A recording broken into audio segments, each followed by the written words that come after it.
खाली बैठे बैठे अब हम हो गए हैं बोर। अंग्रेज़ी तो बहुत सीख ली, अब चलते हैं अपनी मातृभाषा की ओर। नए नए तरीके और नए नए ढंग की पढ़ाई में आप सभी का स्वागत है।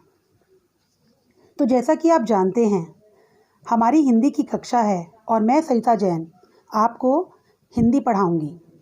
हिंदी हमारी मातृभाषा है और सभी बच्चों को हिंदी से बड़ा डर लगता है, तो घबराने की ज़रूरत नहीं, क्योंकि चंद दिनों की इन छुट्टियों में हम पूरा फ़ायदा उठाएंगे और अपनी हिंदी को इतना स्ट्रॉन्ग, इतना मज़बूत कर लेंगे कि हमें कभी जीवन में दिक्कत नहीं आएगी।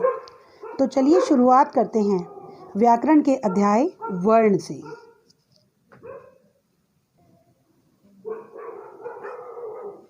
बच्चों, जैसे हम इंग्लिश के अल्फ़ाबेट पढ़ते हैं A to Z, वैसे ही हिंदी में भी भाषा की शुरुआत वर्ण से होती है। नर्सरी क्लास से आप पढ़ते आ रहे हैं अ, आ, इ, ई। तो ये क्या है? ये हैं वर्ण। तो वर्ण शुरू करने से पहले हम एक उदाहरण लेते हैं। मान लो आपने अपने मित्र का नाम पुकारा रजत। आपको लगता है कि रजत बोलने में आपने र, ज और त बोला है। अगर आप थोड़ा सा ध्यान देंगे तो आपको पता चल जाएगा कि आपने र में अ को जोड़ा है। इसी प्रकार ज में भी आपने अ को जोड़ा है और त में भी आपने अ बोला है।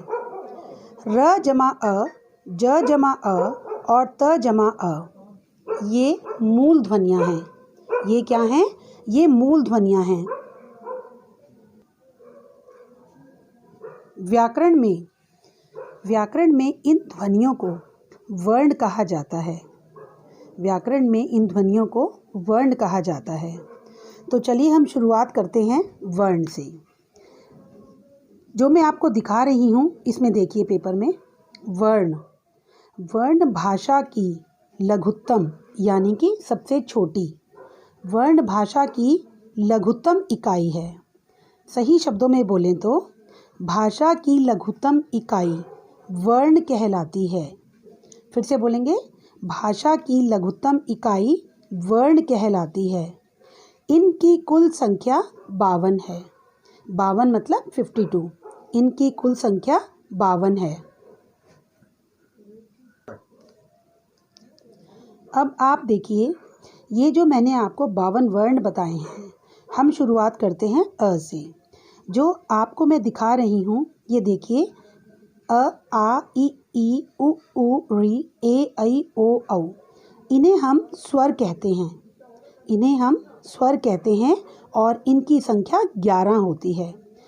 आप अपने सामने इनको काउंट भी कर सकते हैं। 1, 2, 3, 4, 5, 6, 7, 8, 9, 10, 11। ये 11 वर्ण स्वर कहे जाते हैं। ये स्वतंत्र रूप से प्रयोग किए जाते हैं। मात्राएं इन्हीं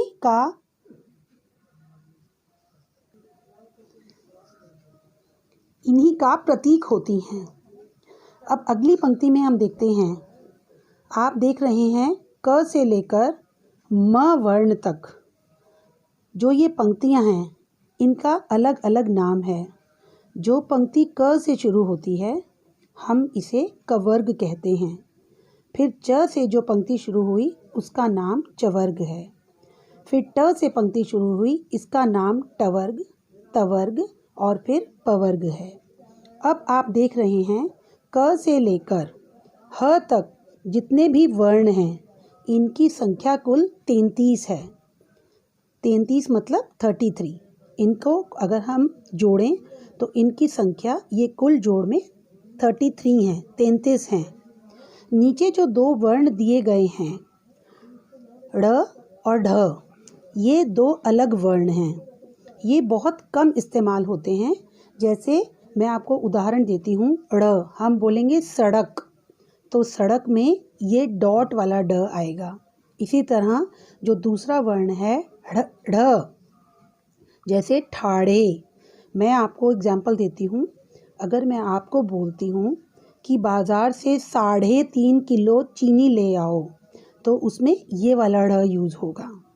तो ये 2 अलग वर्ण हैं।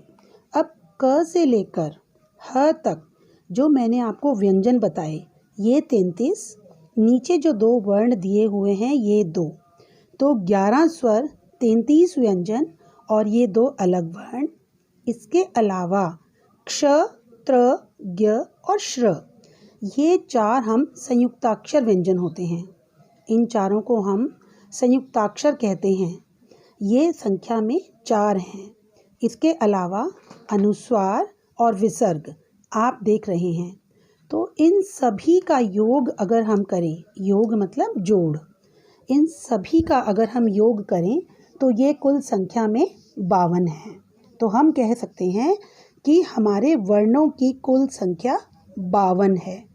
हमारे वर्णों की कुल संख्या 52 है।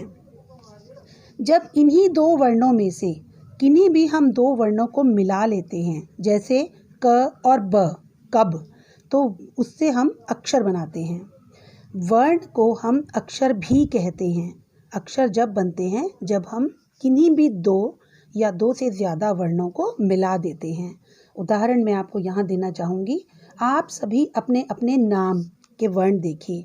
किसी के नाम में 2 वर्ण हैं, किसी के में 3, किसी के में 4। जैसे अंश मैंने बोला, जैसे आयुषी, अतिशय।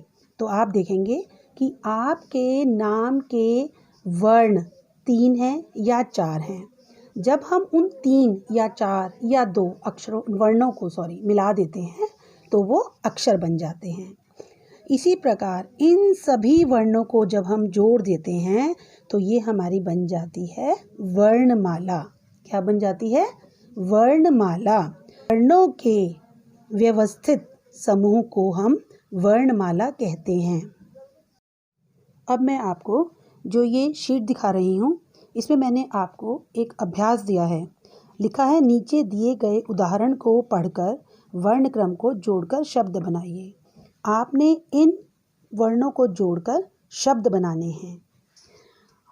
आज के लिए केवल इतना ही। अगले हफ्ते फिर मिलेंगे। स्वस्थ रहिए, मस्त रहिए और पढ़ते रहिए।